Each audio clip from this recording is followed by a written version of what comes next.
Hello बच्चों, तो आज हमें पढ़ना है प्री एक्लेम्शिया। तो लास्ट क्लास में मैंने मैकेनिज्म ऑफ लेबर आपको समझाया, बट आज से हम प्री एक्लेम्शिया पढ़ने वाले हैं।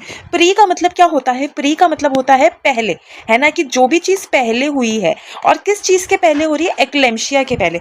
एक्लेम्शिया का वैसे ये ग्रीक वर्ड है जिसका मतलब होता है सडन, है ना। जैसे होता है हमारा जैसे बिजली, है ना, जैसे बिजली कड़कती है तो वो कैसे अचानक से होती है, तो उसी तरीके से एक्लेम्शिया को हमने एक ग्रीक वर्ड से लिया, उसका मतलब हुआ सडन। ठीक है, अब ये हमने सडन किस चीज को हम बोल रहे हैं? हम यहाँ पर बोल रहे हैं सीजर्स को, है ना, यानी कि जो अचानक से होने वाली चीज है। अचानक से कौन सी चीज होती है? सीजर्स, बिल्कुल एकदम अचानक से हो जाते हैं, है ना। तो सीजर्स से पहले वाली स्टेज को हम क्या कहते हैं? Pre eclampsia. ठीक है, एंड एक्लेम्शिया का सिंपल मतलब है सीजर्स आना। ठीक है, इतना समझ आ गया। Before going into this topic, first let us learn what is hypertensive disorders in pregnancy. ठीक है, अब प्रेगनेंसी के अंदर जब भी हाइपरटेंशन हुआ तो हमने उसे क्या बोल दिया? Hypertensive disorders of pregnancy. क्यों? क्योंकि वो कहां पर हो रहा है? प्रेगनेंसी के दौरान हो रहा है। अब यहाँ पर दो चीजें आती हैं कि या तो वो बिफोर 20 वीक्स हो जाएगा, ठीक है, ये प्रॉब्लम बिफोर 20 वीक्स हो जाएगी, या फिर वो आफ्टर 20 वीक्स होगी। क्या होगी आफ्टर 20 वीक्स? हाइपर टेंशन, क्योंकि हम यहाँ पर हाइपर टेंशन की बात कर रहे हैं। तो अगर वो पहले हो गई और बाद में हो गई, अगर जब भी वो पहले हुई तब हमने उसको बोल दिया क्रोनिक हाइपर टेंशन। ठीक है, और अगर वो बाद में होती है आफ्टर 20 वीक्स तो हम उसे 3 पार्ट में डिवाइड करते हैं: जेस्टेशनल हाइपरटेंशन, प्री एक्लेम्शिया और सुपर इम्पोज्ड एक्लेम्शिया। अब हम इस मतलब को समझेंगे धीरे धीरे कि इन सब चीजों का क्या मतलब है। ठीक है, तो सबसे पहले हमारा क्रोनिक हाइपरटेंशन। तो क्रोनिक हाइपरटेंशन जैसे कि मैंने आपको बताया, इसमें क्या है कि बिफोर 20 वीक्स हो रहा है ना, यानी कि फीमेल को पहले से बिफोर प्रेगनेंसी फीमेल को क्या है? हाइपरटेंशन है, यानी कि उसने कंसीव करते वक्त या फिर कंसीव करते टाइम ही उसको क्या हो गया होगा? हाइपरटेंशन। ठीक है, यानी कि कंसीव करने से पहले बेसिकली। ठीक है, और बीपी कितना होता है? 140/90 mm of Hg, more than 140 और इक्वल टू। ठीक है, अब दूसरा क्या है हमारा इसके अंदर? तो इसको हमने बोल दिया लेस देन 20 वीक्स। अब दूसरा क्या है हमारा? Gestational hypertension. अब जेस्टेशन हाइपरटेंशन का क्या मतलब हो? यानी कि हाइपरटेंशन तो हो रहा है, बट वो किसकी वजह से हो रहा है? जेस्टेशन। जेस्टेशन का मतलब क्या है? प्रेगनेंसी, यानी कि अगर वो हाइपरटेंशन प्रेगनेंसी की वजह से हो रहा है तब हमने उसको क्या बोल दिया? Gestational hypertension. और थर्ड आ जाता है हमारा, थर्ड आप इसमें देख सकते हो, प्री एक्लेम्शिया या फिर एक्लेम्शिया। प्री एक्लेम्शिया मैंने आपको बता दिया, यानी कि सीजर से पहले वाली जो स्टेज होती है हम उसे क्या कहते हैं? Pre eclampsia. ठीक है, बट हमने इसको हाइपरटेंशन में क्यों रखा? क्योंकि सीजर से पहले, ठीक है, सीजर जैसे मान लो आप यहाँ पर हो रहा है, अब मैंने क्या बोला? सीजर से पहले वाली स्टेज क्या हुई? Pre eclampsia. और प्री एक्लेम्शिया हाइपरटेंशन में क्यों आ रहा है? बिकॉज इसके अंदर हाइपरटेंशन होता है, यानी कि मतलब सीजर से पहले फीमेल के अंदर हाइपरटेंशन होता है, उसको हमने क्या कह दिया? Pre eclampsia. ठीक है, बट इसके अंदर एक इंपॉर्टेंट चीज है नोट डाउन करने वाली, कि प्री एक्लेम्शिया के अंदर सिर्फ हाइपरटेंशन ही नहीं होता, इसके साथ दूसरी चीज भी होती है, उसको हम क्या कहते हैं? Protein urea. यानी कि जब फीमेल को प्रोटीन यूरिया भी होगा, यानी कि protein is present into the urine of female, then we will call it as proteinuria, और it is also called as albumin. ठीक है, तो अगर ये दोनों कंडीशन आपको देखने को मिल रहे हैं, then only we will call it as pre eclampsia. ठीक है, but in gestational hypertension what happens कि इसके अंदर सिर्फ हमें 140/90 बीपी देखने को मिलता है, मतलब यानी कि इधर हमें सिर्फ बीपी देखने को मिलेगा, बट प्री एक्लेम्शिया में हमें बीपी भी देखने को मिल रहा है और साथ साथ प्रोटीन यूरिया भी देखने को मिल रहा है। ठीक है, एंड थर्ड क्या आता है हमारा? थर्ड आपने देखा सुपर इम्पोज्ड प्री एक्लेम्शिया। ठीक है, अब सुपर इम्पोज्ड प्री एक्लेम्शिया के अंदर क्या है? प्रेगनेंसी के पहले, ठीक है, प्रेगनेंसी के पहले उसको था बीपी, ठीक है, बट आफ्टर 20 वीक्स, है ना, आफ्टर 20 वीक्स फीमेल को क्या प्रॉब्लम आ रही है? फीमेल को प्रोटीन यूरिया आ रहा है, प्रोटीन यूरिया आ रहा है, और जो भी कंडीशन प्री एक्लेम्शिया या एक्लेम्शिया के अंदर होते हैं वो सारी प्रॉब्लम आ रही है, तब हमने उसको बोल दिया सुपर इम्पोज्ड प्री एक्लेम्शिया। यानी कि मतलब पहले की बीपी की वजह से प्री एक्लेम्शिया हो रहा है फीमेल में, तब हम उसको बोलेंगे सुपर इम्पोज्ड प्री एक्लेम्शिया। समझ आ गया? दोबारा समझा देती हूँ। दो टाइप में हमने प्रेगनेंसी इंड्यूस्ड हाइपरटेंशन को डिवाइड करा। पहला वाला था हमारा क्रोनिक हाइपरटेंशन, और दूसरा हो गया हमारा कि जो कि हमारा 20 वीक से पहले होता है, ठीक है, और दूसरा हो जाता है हमारा आफ्टर 20 वीक्स। अब आफ्टर 20 वीक्स में हमारे 3 पार्ट्स आ जाते हैं। सबसे पहला तो होता है जेस्टेशनल हाइपरटेंशन, इसके अंदर क्या होगा, सिर्फ बीपी इंक्रीज होगा। दूसरा आता है प्री एक्लेम्शिया, इसके अंदर क्या होगा, बीपी के साथ साथ फीमेल के अंदर प्रोटीन यूरिया देखने को मिलेगा। और तीसरा क्या आ जाता है, सुपर इम्पोज्ड प्री एक्लेम्शिया, इसमें क्या होगा कि पहले से 20 वीक से पहले जो फीमेल को बीपी की प्रॉब्लम थी उसकी वजह से फीमेल के अंदर सिम्टम्स आ रहे हैं, ठीक है, सिम्टम्स आ रहे हैं कौन से वाले, हाइपरटेंशन के। आप इसको, अगर आपको ये नहीं समझ में आ रहा है तो आप इसको छोड़ दो, ये इतना इंपॉर्टेंट नहीं है आपके लिए समझना, बट आप ये दोनों पॉइंट ज़रूर समझो, ठीक है। फिर अब नेक्स्ट आते हैं हम कि आखिर ये प्रॉब्लम स्टार्ट कहाँ से हो रही है। ये सारी प्रॉब्लम का जड़ सिर्फ एक है, इम्प्रॉपर ट्रोफोब्लास्ट इन्वेजन। मतलब फीमेल के यूट्रस में ऐसे करके ये स्पाइरल आर्टरीज होती हैं। हम इन्हें स्पाइरल क्यों बोलते हैं, क्योंकि ये स्प्रिंग शेप में होती है, जैसे स्प्रिंग होता है ये स्पाइरल है ना, जब जैसे आपकी स्पाइरल कॉपीज होती हैं तो उस शेप में होती है, तो इसलिए हमने इसका नाम दे दिया स्पाइरल आर्टरीज। ये एंडोमेट्रियम लेयर है, ये मायोमेट्रियम, यहाँ पे एंडोमेट्रियम, ये मायोमेट्रियम, और यहाँ पर ये क्या है, ये सारा है ब्लड वेसल्स, ठीक है।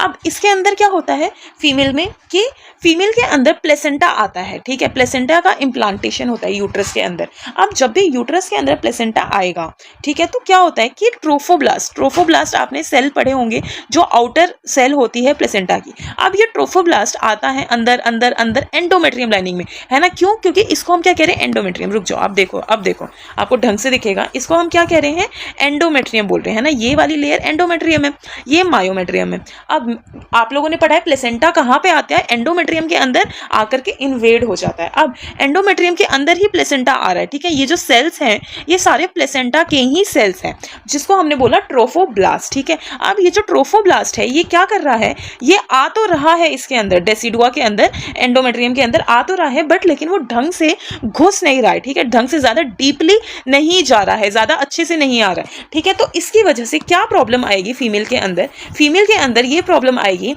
कि जो उसका आर्टरी है ना, वो कैसा रह जाएगा, पतला रह जाएगा, नैरो।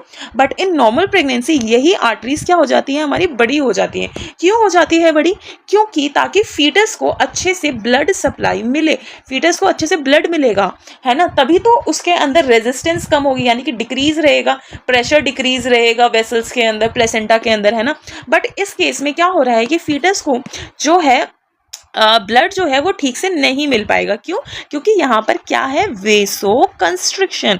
और ये वेसो कंस्ट्रिक्शन किस वजह से हो रही है, ये वेसो कंस्ट्रिक्शन हो रही है because of improper trophoblast invasion, यानी कि जो ट्रोफोब्लास्ट है वो अपना काम ठीक से नहीं कर रहा है बिकॉज ऑफ एनी रीजन, और इस वजह से क्या होगा कि वेसो कंस्ट्रिक्शन हो जाएगी। यानी कि नॉर्मल प्रेगनेंसी में स्पाइरल आर्टरीज कुछ ऐसी होनी चाहिए, यानी कि इतनी मोटी होनी चाहिए आर्टरीज, बट लेकिन वो कैसी हो जाएगी, वो हो जाएगी ऐसी पतली हो जाएंगी स्पाइरल आर्टरीज। तो उसकी वजह से क्या होगा, प्रेशर इंक्रीज होगा तो बीपी इंक्रीज होगा। अब इसको हम इन डेप्थ पढ़ेंगे, ठीक है, इतना समझ आ गया।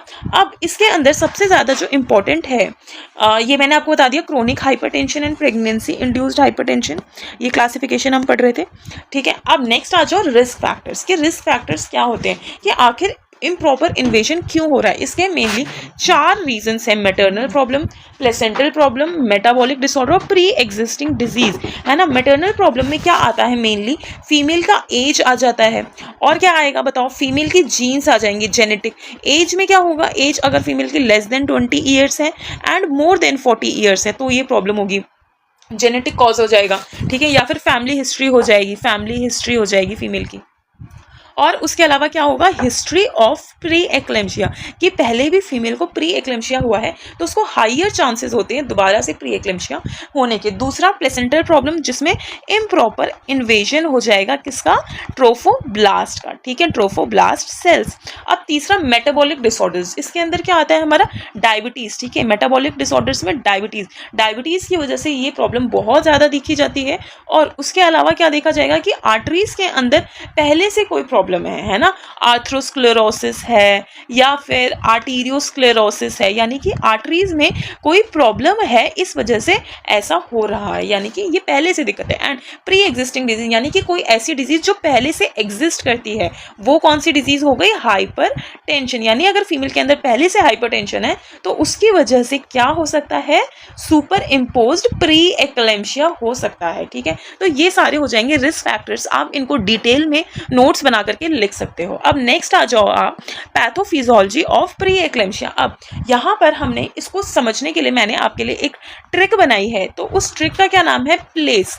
ठीक है, तो यही पूरी हमारी क्या है? पैथोफिजियोलॉजी, हमें इसी को समझना है। पी का मतलब क्या है? Poor placentation.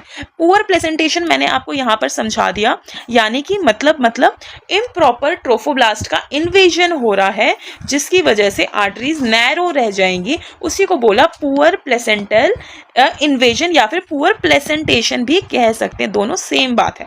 ठीक है, अब इसकी वजह से मैंने आपको ये बताया, अब ऑब्वियसली आर्टरीज पतली है तो क्या होगा? इन जो ब्लड फ्लो है वो क्या हो जाएगा? डिक्रीज हो जाएगा, है ना, फीटस को ब्लड फ्लो नहीं मिलेगा।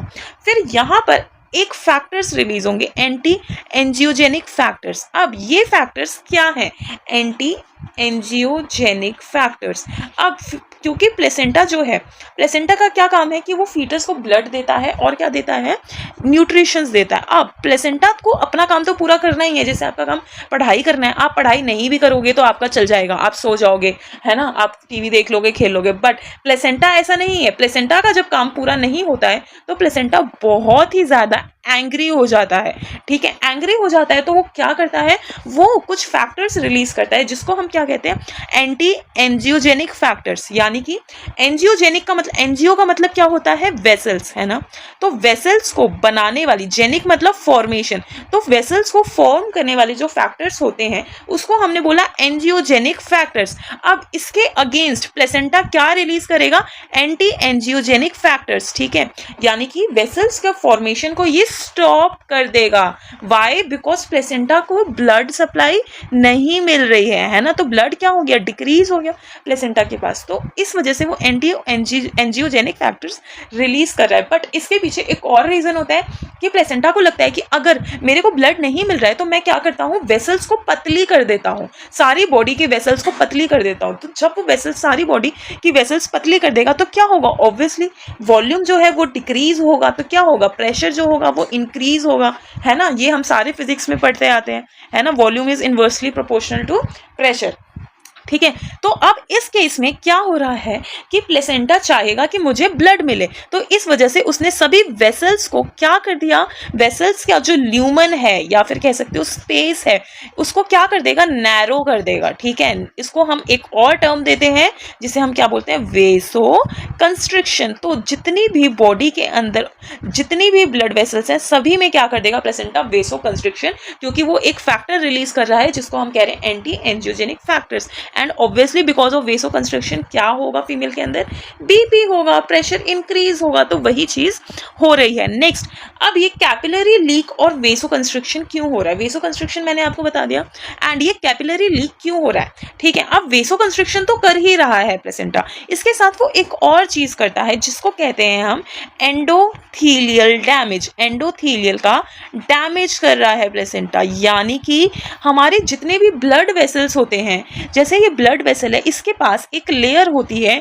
Endothelial cells. ठीक है, एंडोथीलियल सेल्स जो इनर लेयर होती है, ऐसे हम उसको कहते हैं एंडोथीलियल। अब प्लेसेंटा क्या करेगा? इस लेयर को डैमेज कर देगा। यहाँ पर ये डैमेज क्रिएट कर रहा है, ये डैमेज कर रहा है, डैमेज कर दिया। प्लेसेंटा को बहुत गुस्सा आया तो एंडोथीलियल डैमेज कर दिया, तो उस वजह से क्या होगा? ऑब्वियसली जो हमारे वेसल्स हैं वो क्या हो जाएंगे? उसमें स्पेस आ जाएगा, है ना, ऐसे ऐसे होल्स बन जाएंगे, अब ये जो होल्स हैं इसके अंदर से क्या होगा कि सारा जो फ्लूइड है वो बाहर आने लगेगा। जब फ्लूइड सारा बाहर आ रहा है तो क्या हो जाएगा? हमने क्या बोला कि वेसल्स जो हैं वो क्या हो गई? लीकी हो गई, यानी कि लीकेज होने लग गया। जैसे नल में से लीकेज होता है तो पानी बाहर आता है, वैसे ही वेसल्स लीकेज हो गया तो सारा पानी हमारे बाहर भर जाएगा, वेसल्स के बाहर, यानी कि हमारे जो स्पेसेस हैं बॉडी में वहाँ भर जाएगा और इस वजह से क्या होगा, एडीमा होगा। ठीक है, तो ये बहुत इंपॉर्टेंट स्टेप है कि प्लेसेंटा दो चीज़ें कर रहा है। पहला वो कर रहा है वेसो कंस्ट्रिक्शन और दूसरा वो क्या कर रहा है, एंडोथीलियल डैमेज। ठीक है, ये बहुत इंपॉर्टेंट स्टेप है, याद रखना, क्योंकि यही जो है एंडोथीलियल डैमेज ही हमारा पूरा बेस बनता है पैथोफिजियोलॉजी ऑफ प्री एक्लेम्शिया का। ठीक है, अब नेक्स्ट इसके बाद क्या कर रहा है, एंडोथीलियल, वो वही सेम चीज़ है। ठीक है, capillary leak and endothelial damage, ये मैंने आपको पहले बता दिया एंडोथीलियल डैमेज। ठीक है, बट लेकिन इसमें बाद में लिखा है बिकॉज ऑफ ट्रिक। ठीक है, क्योंकि ट्रिक के हिसाब से ई बाद में आ रहा था, तो आप इसको लर्न कर लेना कि प्लेसेंटा जो है उसके पास डिक्रीज हुआ ब्लड सप्लाई। ठीक है, नहीं सॉरी, प्लेसेंटा जो हुआ उसका ट्रोफोब्लास्ट का इन्वेजन जो है वो ढंग से नहीं हुआ, इस वजह से डिक्रीज हो गया ब्लड सप्लाई, जिसकी वजह से प्लेसेंटा ने रिलीज किया कुछ हार्मफुल केमिकल्स, जिसको हमने बोला एंटी एंजियोजेनिक फैक्टर्स, जिसकी वजह से वो सारे हार्मफुल केमिकल जाएंगे ब्लड वेसल पे, एक्ट करेंगे। अब ब्लड वेसल क्या हो जाएंगे, उनका हो जाएगा पहला तो वेसो कंस्ट्रिक्शन, दूसरा एंडोथीलियल डैमेज, और एंडोथीलियल डैमेज की वजह से क्या हो रहा है, कैपिलरी लीक। ठीक है, यही पैथोफिजियोलॉजी है, आपको इतना ही समझना है। ठीक है, और इसी को थोड़ा डिटेल में आप लिख लेना अपनी हैंडराइटिंग से। ठीक है, अब नेक्स्ट आ जाओ अफेक्टेड ऑर्गन्स की, कौन कौन से ऑर्गन्स अफेक्ट होंगे इसकी वजह से। ऑब्वियसली प्लेसेंटा अफेक्ट होगा, किडनी, लिवर, ये सारे ऑर्गन्स कैसे अफेक्ट हो रहे हैं ये सब हम अब 1 by 1 पढ़ने जा रहे हैं। ठीक है, प्लेसेंटा कैसे अफेक्ट होगा मैंने आपको एक पहले एक्सप्लेन कर दिया, तो अब मैं नहीं करूंगी। किडनी कैसे अफेक्ट होगा, कि अब मैंने आपको यहाँ पर बहुत इंपॉर्टेंट चीज़ क्या बताई थी, एंडोथीलियल का डैमेज जो कौन करता है, प्लेसेंटा करता है। ठीक है, अब ये जो एंडोथीलियल लेयर है ये कहाँ प्रेजेंट होती है, वेसल्स में, बॉडी की सभी वेसल्स में, हमारी हर बॉडी के सभी ऑर्गन के पास क्या है, ब्लड वेसल। अब जो किडनी होती है हमारी, किडनी के अंदर हमारे नेफ्रॉन्स होते हैं, ऐसे करके कुछ है ना, जो कि आपने पढ़ा होगा। अब यहाँ पर क्या होता है, एंडोथीलियल सेल्स होते हैं। ठीक है, वो क्या हो जाते हैं, डैमेज हो जाते हैं, डैमेज हो जाते हैं। क्यों, क्योंकि अब आप देखो, थोड़ा सा मैं आपको डिटेल में बता देती हूँ, थोड़ा टाइम लगेगा इसमें, बट आप इसको थोड़ा समझना। जैसे ये किडनी है, इसको हम बोलते हैं बोमेन्स कैप्सूल। ठीक है, यहाँ पर होता है हमारा ग्लोमेरुलस। ठीक है, इधर हमारे होते हैं आर्टीरियोल्स, जितने भी आर्टरीज होते हैं इधर। अब इसी आर्टरी को मैं ऐसे करके बना रही हूँ। ठीक है, अब इसका क्या काम होता है, इन आर्टरीज का काम होता है कि ये ब्लड सेल को ऊपर रखेगा। ठीक है, और वाटर को नीचे भेज देगा। ठीक है, और उससे क्या होगा, सारा हमारे ब्लड सेल्स जो हैं वो हमारे यूरिन के अंदर नहीं आते हैं। ठीक है, बट यहाँ पर ऐसी कौन सी चीज़ है जो ऐसा काम कर रही है, यहाँ पर है एंडोथीलियल सेल्स। अब ये जो एंडोथीलियल सेल्स हैं यहाँ पर प्रेजेंट, ये ही एक छन्नी का काम कर रही है। ठीक है, अब ये जो छन्नी है ये क्या हो गई, टूट गई, ये क्या हो गई, इसमें होल्स आ गए। ठीक है, क्योंकि डैमेज हो गई, तो क्या होगा, ऑब्वियसली जो सेल्स हैं वो नीचे आएंगे, है ना, यानी कि वो नीचे आने लगेंगे। तो वो कौन सा सेल है जो बहुत ज़्यादा नीचे आता है, वो होता है प्रोटीन। ठीक है, क्योंकि प्रोटीन जो होता है वो लार्ज मैक्रो वो है हमारा मतलब मैक्रो कंपोनेंट है, यानी कि बड़ा है, तो इस वजह से प्रोटीन जो है वो बाहर आने लगेगा बॉडी से, है ना। मतलब किडनी उसको फिल्टर आउट करने लगेगी, यूरिन में निकालने लगेगी, जिसकी वजह से हमें क्या देखने को मिलता है, यूरिन के अंदर प्रोटीन। इसी को हम क्या कहते हैं, प्रोटीन यूरिया। और यही सबसे इम्पोर्टेंट चीज़ होती है प्री एक्लेम्शिया में, कि प्री एक्लेम्शिया में डैमेज हुआ किसका, एंडोथीलियल सेल्स का। एंडोथीलियल सेल्स कहाँ के हो रहे हैं डैमेज, किडनी के एंडोथीलियल सेल्स, जिसकी वजह से क्या होगा कि जो फिल्ट्रेशन एबिलिटी है किडनी की वो क्या हो जाएगी, डिक्रीज हो जाएगी। Then what will happen, protein will get filter out, protein क्या होगा, filter out into the urine, और यूरिन में हमें प्रोटीन देखने को मिलेगा, that we will call it as proteinuria. यही सबसे इम्पोर्टेंट स्टेप है, इसको रट लो, समझ लो, कैसे भी करके, बस आपको ये पता होना चाहिए। सेकंड आएगा लिवर।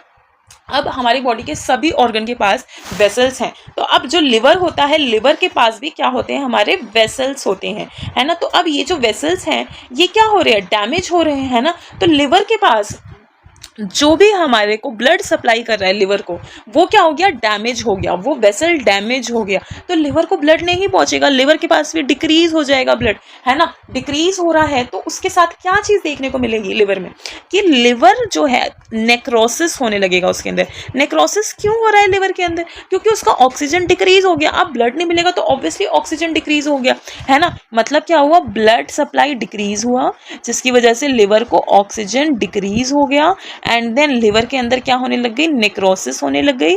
नेक्रोसिस हुई तो उससे क्या होगा, लिवर रिलीज करेगा कुछ एंजाइम्स, जिसको हमने क्या बोला, उसको हम कहते हैं SGPT एंड SGOT। ये होते हैं लिवर एंजाइम। ये क्या करते हैं, ये कब इंक्रीज होते हैं हमारी बॉडी में, हमारे सेल्स में, तब इंक्रीज होते हैं जब भी हमारा लिवर डैमेज होने लगता है। तो ये क्या इंडिकेट करता है कि लिवर अब डैमेज होने लग गया, तो बॉडी में क्या रिलीज होगा, SGPT एंड SGOT। ठीक है, इसको समझ लेना अच्छे से। अब नेक्स्ट क्या है हमारा, ब्लड वेसल्स। अब यहाँ पर ये एक इंपॉर्टेंट स्टेप आएगा जो मैंने आपको बताया, ये गया हमारा ब्लड वेसल। ठीक है, इसमें क्या हुआ, एंडोथेलियल डैमेज हो गया, डैमेज हुआ, डैमेज हुआ, डैमेज हुआ। अब हमारे ब्लड के अंदर प्लेटलेट्स होते हैं, है ना, प्लेटलेट्स होते हैं और क्लॉटिंग फैक्टर्स होते हैं। तो ये जो क्लॉटिंग फैक्टर्स हैं, ये क्या करते हैं, ये हमारे ब्लड में घूमते रहते हैं बॉडी में। जहां भी डैमेज हुआ उसको दिखा, अरे ये डैमेज है, वो फटाफट फटाफट वहां पर पहुंचेंगे और वहां पर इसके मरम्मत करने लगेंगे, ठीक है, इसको ठीक करने लगेंगे, ऐसे ही इधर ठीक करने लगेंगे। तो ऐसे ही अगर ये बॉडी में हर जगह ब्लड वेसल्स को ठीक करने लगेंगे तो क्या होगा, ऑब्वियसली क्या होगा कि इधर तो और ज्यादा, आप देखो इधर और रुकावट हो रही है ब्लड की, यानी कि इधर तो और ज्यादा वेसो कंस्ट्रिक्शन इंक्रीज होता रहेगा, और ज्यादा इंक्रीज होता गया। साथ साथ क्या होगा कि बॉडी के अंदर सेल्स में प्लेटलेट कम हो जाएंगे, है ना, क्यों, क्योंकि वो तो हर जगह सभी जगह वो हो गए हैं, मतलब बिजी हो गए हैं अपना काम करने में, है ना, कि बॉडी को प्लेटलेट कम पड़ेंगे। तो हमें ब्लड वेसल में क्या देखने को मिलता है, लो प्लेटलेट काउंट। क्या देखने को मिलता है, लो प्लेटलेट काउंट, जिसको हम क्या कहते हैं, थ्रोम्बोसाइटोपेनिया, थ्रोम्बोसाइटोपेनिया। तो ये हमें देखने को मिलता है इन ब्लड।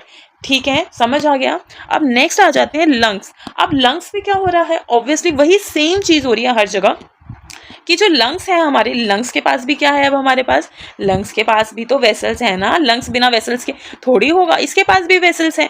अब ये जो वेसल्स हैं ये क्या हो रहे हैं, ये भी डैमेज हो रहे हैं, यहाँ डैमेज, यहाँ डैमेज, यहाँ डैमेज। अब डैमेज की वजह से क्या होगा, सारा, मैंने आपको बोला ना, सारा फ्लूइड बाहर आएगा, फ्लूइड बाहर आया, H2O बाहर आया, H2O बाहर आया। अब ऑब्वियसली बात है, लंग्स के अंदर जब H2O भर जाएगा, है ना, due to endothelial damage capillary will get leaky, और इसकी वजह से क्या होगा, सारा वाटर विल कम आउट। ठीक है, water comes out into lungs. तो इसकी वजह से क्या होगा कि लंग्स के अंदर फ्लूइड फिल हो जाएगा, और फ्लूइड फिल हुआ तो ऑब्वियसली पेशेंट को क्या होगा, डिसएप्निया होगा, यानी कि डिफिकल्टी इन ब्रीथिंग और शॉर्टनेस ऑफ ब्रीथिंग उसमें देखने को मिलेगी। ठीक है, ये प्रॉब्लम होती है लंग्स के अंदर।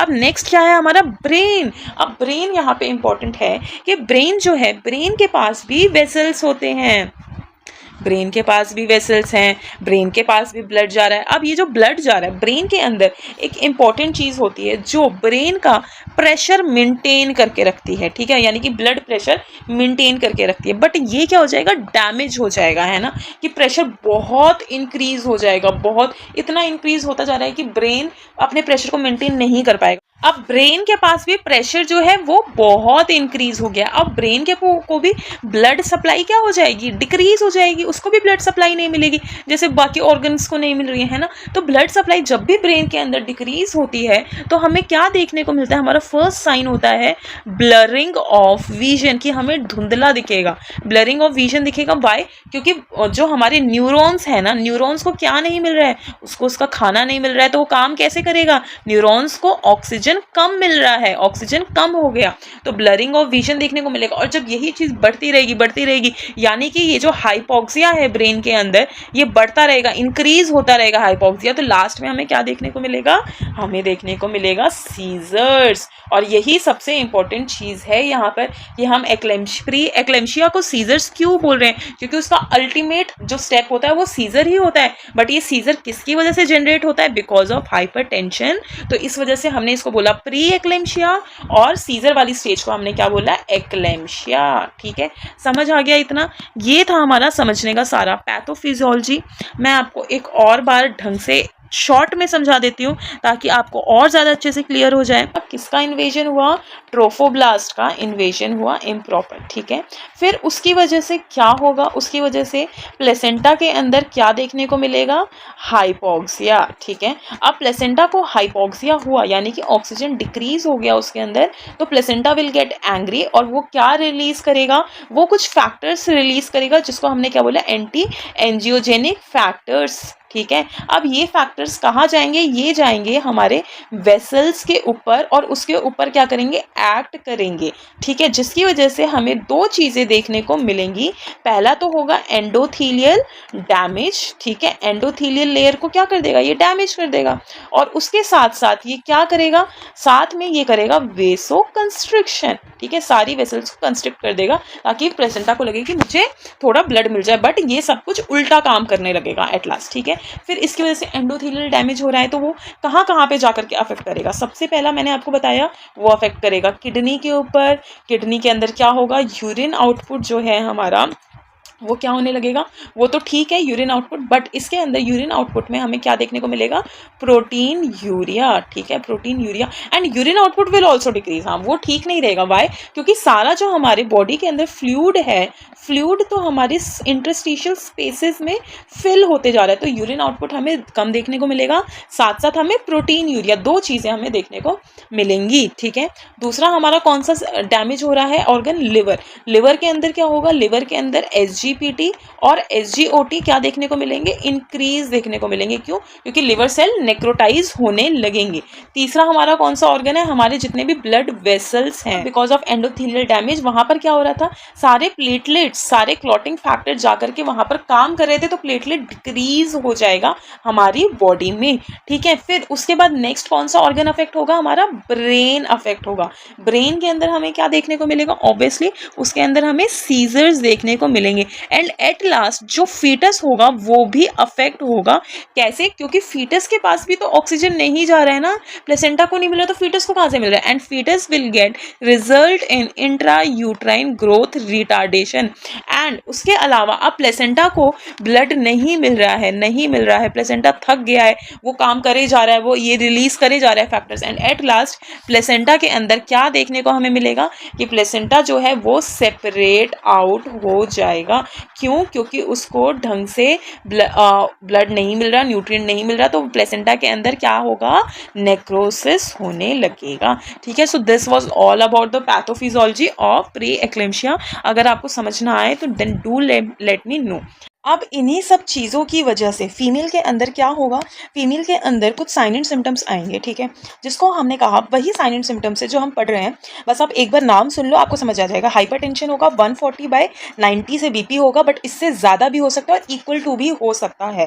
ठीक है, और प्रोटीन यूरिया होगा, यानी कि इसमें +2 या +3 ट्रेस होगा, या फिर +4 भी हो जा सकता है प्रोटीन यूरिया। एडिमा होगा, एडिमा क्यों होगा, क्योंकि जो हमारी कैपिलरीज हैं वो क्या हो गई थी, लीकी हो गई थी, तो सारा जो फ्लूइड है वो ब्लड से बाहर, वेसल से बाहर आ जाएगा। Science of and organ damage होगा, जिसके अंदर क्या होता है, हमें हेल्प सिंड्रोम देखने को मिलता है। हेल्प सिंड्रोम जो है हम आगे पढ़ेंगे। फिर उसके बाद क्या है, लिवर एंजाइम्स हमारे इंक्रीज हो जाएंगे, इसको क्या बोला, SGPT एंड SGOT जो है वो इंक्रीज हो रहा है। प्लेटलेट काउंट हमारा डिक्रीज हो जाएगा, हेडेक होगा बहुत ज़्यादा। क्यों, क्योंकि डिक्रीज हो गया है blood supply to the brain, और अगर फीमेल को हेडेक हो रहा है मतलब आप समझ जाओ उसी वक्त की फीमेल को क्या आने वाले हैं, सीजर्स, और ये किस में ट्रांसफर हो जाएगा, एक्लेम्शिया में। ठीक है, तो these all are the sign and symptoms. Basically ये सारा पैथोफिजियोलॉजी का वजह से जो चीज़ें हो रही हैं ये वही है। अगर आपको पैथोफिजियोलॉजी समझ में आ गई तो आपको सब कुछ क्लियर हो जाएगा, तो मेक श्योर आप उसको ज़रूर समझें। आगे चलते हैं। फिर इसके बाद हम पढ़ते हैं मैनेजमेंट क्या करना है हमें, है ना, कि मैनेजमेंट क्या होना चाहिए बेसिकली। तो सबसे पहले फीमेल अगर आपके पास आती है, अब आप देखो कि एक फीमेल आ रही है जिसका BP जो है मोर देन 140/90 है, कितना भी हो सकता है, 160 भी हो सकता है, तो सबसे पहले ऑब्वियसली हमें फीमेल को लेना है कहाँ पर, बेड पे हम लेंगे, उसका हमें सारे मॉनिटर्स लगाएंगे, जिसके अंदर हम सबसे पहले उसका वाइटल्स चेक करेंगे, है ना। वाइटल्स में भी हम, हमारा सबसे पहले प्रायोरिटी क्या होगी, BP चेक करेंगे। फिर उसके बाद हमें क्या करना है, ऑब्वियसली हमें कैथेटर हमें बाद में इंसर्ट करना है, पहले हमें क्या इंसर्ट करना है, आईवी लाइन। आईवी लाइन हम क्यों इंसर्ट करें, क्योंकि हमें कोई भी मेडिकेशन देने की जरूरत पड़ सकती है फीमेल को। और उसके साथ साथ फिर हमें क्या करना है, साथ साथ आईवी लाइन इंसर्ट करते हैं, आप ब्लड सैंपल भी ले लोगे फीमेल के अंदर। क्यों, क्योंकि ऑब्वियसली डॉक्टर को प्रोटीन चेक करना होगा, क्रेटिनिन चेक करना होगा, अलग अलग लैब वैल्यूज चेक करनी होंगी, है ना, एसजीपीटी चेक करना होगा, एलएफटी केएफटी में पता चलता है ना, तो ये सारे हमें टेस्ट करने होंगे, सीबीसी एलएफटी केएफटी। फिर उसके बाद क्या करेंगे हम, उसके बाद हमें फटाफट से नॉन स्ट्रेस टेस्ट करना है, यानी कि हमें फीटस को चेक करना है। तो सबसे पहले तो हमने मदर को देख लिया, अब हम आएंगे फीटस के ऊपर। तो फीटस की वेलबींग हम कैसे चेक करते हैं, फीटल हार्ट रेट से, कि फीटस जो है अंदर वूम्ब के अंदर वो अभी तक ठीक है या नहीं। क्यों, क्योंकि अल्टीमेटली फीटस जो होता है उसको क्या हो जाता है, डिक्रीज हो जाता है ऑक्सीजन सप्लाई, तो हमें वो चेक करना है। अगर एफएचआर नॉर्मल है तो मतलब वो ठीक है, अगर इट इज मोर देन 140 या फिर मोर देन 160 तो आप समझ जाओ कि फीटस जो है उसको प्रॉब्लम है। अब नेक्स्ट आ जाते हैं हम लेटर मैनेजमेंट की। अब लेटर मैनेजमेंट, चलो अब इमीडिएट मैनेजमेंट में हमने ये चीजें करी, तो लेटर मैनेजमेंट में दो चीजें आती हैं, हम इसको कैटेगराइज करते हैं, माइल्ड प्री एक्लेम्शिया या फिर इंटेंस हाइपरटेंशन, या आप इसको सीवियर भी कह सकते हो, सीवियर प्री एक्लेम्शिया। अगर ये दो चीजें हैं तो हम क्या करेंगे, माइल्ड प्री एक्लेम्शिया के अंदर हमें कुछ भी नहीं करना है। मतलब क्या है, फीमेल का 140/90 बीपी है, but it is less than 160/100, ठीक है, और ये इंक्रीज नहीं हो रहा है बीपी, फीमेल के अंदर जो है बीपी वो इंक्रीज नहीं हो रहा है, तो हम क्या बोलेंगे। और उसके साथ साथ जो फीटस है दैट इज ऑल्सो नॉर्मल, यहाँ पर फीटस क्या है, नॉर्मल है, उसकी कंडीशन नॉर्मल है, एफएचआर इज नॉर्मल। तो इस केस में हम क्या करेंगे, इस केस में हम फीमेल को कुछ नहीं बोलेंगे, बस बोलेंगे भैया आप जाओ घर अपने, अच्छे से रेस्ट करो, अच्छे से आप खाओ पियो, ठीक है, अच्छे से आप न्यूट्रिशियस डाइट लो। फिर और उसके साथ क्या बोलेंगे, बट इसमें हमें कंप्लीट बेड रेस्ट बोलते हैं, कि आप कंप्लीटली रेस्ट करो, कोई भी स्ट्रेस आपको नहीं लेना है, नो स्ट्रेस। फिर उसके साथ इंपॉर्टेंट चीज़ हम क्या बोलेंगे, बीपी आपको मॉनिटर करना है, कंटिन्यूसली मॉनिटर करना है, क्योंकि थोड़ा सा भी अगर बीपी इंक्रीज होता है तो आपको फटाफट हॉस्पिटल आ जाना है। तो यही मेन चीज़ है। बट स्टिल यहाँ पर बीपी तो बढ़ा हुआ है, तो अब हमें उसको थोड़ा कंट्रोल करने के लिए हम क्या देंगे, यहाँ पर लेबिटालोल हम देते हैं फीमेल को। ये होता है हमारा drug of choice in pre eclampsia, ठीक है, इससे क्या हो जाता है, बीपी कंट्रोल हो जाता है। अब नेक्स्ट आ जाओ, अगर इंटेंस हाइपरटेंशन है तो इंटेंस में वही सारी चीज़ें करेंगे जो हमारा इनिशियल मैनेजमेंट था, वो सारा करना है हमें। और यहाँ पर हमारा मेन चीज़ आता है, हमें फीमेल को ऑब्जर्व करना है, किस चीज़ के लिए, कि फीमेल को हेडेक तो नहीं हो रहा है। कि अगर फीमेल कंप्लेन कर दी कि मुझे हेडेक हो गया, तो मतलब अब फीमेल को आने वाला है एक्लेम्शिया। तो यहाँ पर एक इंपॉर्टेंट असेसमेंट है आपका हेडेक का, ठीक है, आपको ये ऑब्जर्व करना है। इनिशियल मैनेजमेंट वो सारा कुछ आप लिख लेना, ब्लड वो लेना है सैंपल वगैरह, आईवी लाइन एक्सेस करनी है, ठीक है, कैथेटर इंसर्ट करना है, ये सारी चीज़ें। साथ साथ यहाँ पर हम लेबिटालोल तो देते ही हैं, बट इसके साथ साथ डॉक्टर यहाँ पर क्या करता है, इंपॉर्टेंट चीज़, डॉक्टर यहाँ पर देता है MgSO4 मैग्नीशियम सल्फेट जो है उसको स्टार्ट कर देना है, और उसका हमें कौन सा डोज देना है, लोडिंग डोज देना है अभी, ठीक है, उससे ज़्यादा हमें नहीं देना। स्टार्टिंग में हम लोडिंग डोज देते हैं, साथ में हमें ऑक्सीजन जो है वो फीमेल को लगा देना है। क्यों, क्योंकि ऑब्वियसली फीमेल जो होगी किस में होगी, हाइपोक्सिया में होगी, और उसका फीटस भी हाइपोक्सिया में होगा।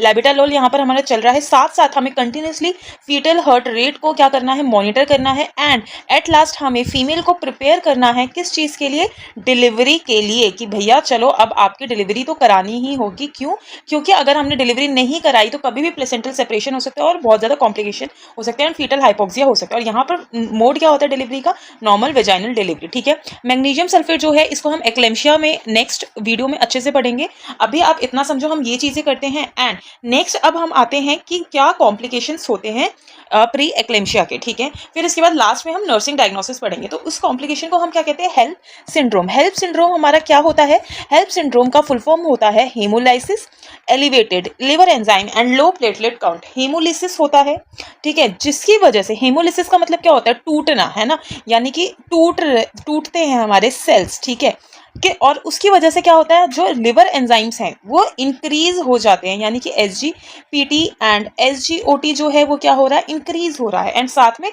प्लेटलेट काउंट क्या है, प्लेटलेट जो है वो डिक्रीज हो रहा है। अगर ये चीज़ें हो रही हैं तो आप समझ जाना कि आप फीमेल को सीधा एक्लेम्शिया आने वाला है, ठीक है। फिर अब नेक्स्ट हम आते हैं कि what are the nursing management, ठीक है। अब यहाँ पर इंपॉर्टेंट चीज़ है, यही है चीज़ हमारी पढ़ने की। अभी तक हमने बेस बनाया, समझा कि क्या क्या चीज़ें होती है। अब हम मेन चीज़ पर आएंगे जो हमें पढ़ना है, और एग्जाम में आपको यही लिखना है। अगर आपने एग्जाम में ये नर्सिंग मैनेजमेंट लिख लिया तो आपको, अगर ये 5 मार्क्स का शॉर्ट नोट है तो आपको 5 आउट ऑफ 5 मिलेंगे, अगर ये 15 मार्क्स का है तो आपको 15 आउट ऑफ 15 मिलेंगे, ओके। तो मेक श्योर आप हमेशा, चाहे आपके कितने भी 2 मार्क्स का भी क्वेश्चन आए ना, तो मेक श्योर कि आप हमेशा नर्सिंग मैनेजमेंट लिख करके आओ एग्जाम में, ठीक है। तो सबसे पहला और इम्पॉर्टेंट है, हमें न्यूरोलॉजिकल असेसमेंट करना है फीमेल के अंदर। क्यों? क्योंकि फीमेल के अंदर ऑब्वियसली बहुत हाई चांसेस हैं क्या होने के, एक्लेम्शिया होने के। और वो मैंने आपको बताया कैसे चेक करेंगे कि फीमेल के सर में दर्द होगा पहला, और दूसरा फीमेल को धुंधला दिखेगा, है ना, ब्लड विजन होगा। दूसरा हमें फ्लूइड बैलेंस मॉनिटर करना है। क्यों? क्योंकि फीमेल को पूरे टाइम एडीमा हो रहा है ना, तो सारा जो बॉडी फ्लूइड है वो इंटरस्टिशियल स्पेसेस में आ जाएगा। तो इस वजह से हमें इनटेक आउटपुट चार्ट मेंटेन करना है बाय यूरिन आउटपुट। और दूसरा हम देखेंगे कि फीमेल का वेट क्या है। ठीक है, यहाँ पर वेट नहीं लिखा है, बट आपको वेट भी मॉनिटर करना है फीमेल का, उससे हमें फ्लूइड बैलेंस पता चलता है। अगर लेस देन 30 ml है पर आवर फीमेल का ये फ्लूइड, तो आपको इमीडिएटली रिपोर्ट करना है। नेक्स्ट आपको लैब वैल्यूज मॉनिटर करने हैं। इसमें आपको क्या मॉनिटर करना है? इसमें आपको LFT मॉनिटर करना है, जिसमें SGPT SGOT आता है, एंड आपको प्लेटलेट्स मॉनिटर करने हैं, जो कि CBC में होता है। ठीक है, एंड नेक्स्ट हमें क्या चेक करना है? फीटल्स का स्टेटस। फीटल्स का स्टेटस हम कैसे चेक करते हैं? By NST and doing fetal heart rate monitoring. ठीक है, ये आपको कंटिन्यूस मॉनिटर करना है। ये बहुत सिंपल है, बेसिक है, बट हम इसी को एग्जाम में नहीं लिखते और इसी से हमारे सारे नंबर कटते हैं। ठीक है, नेक्स्ट हमें एनवायरमेंट एंड सेफ्टी बहुत इंपॉर्टेंट है, क्योंकि फीमेल को कभी भी सीजर्स आ सकते हैं, तो हमें पहले से प्रिकॉशंस लेके रखना है। और इन्वायरमेंट हमेशा क्वाइट होना चाहिए। क्यों?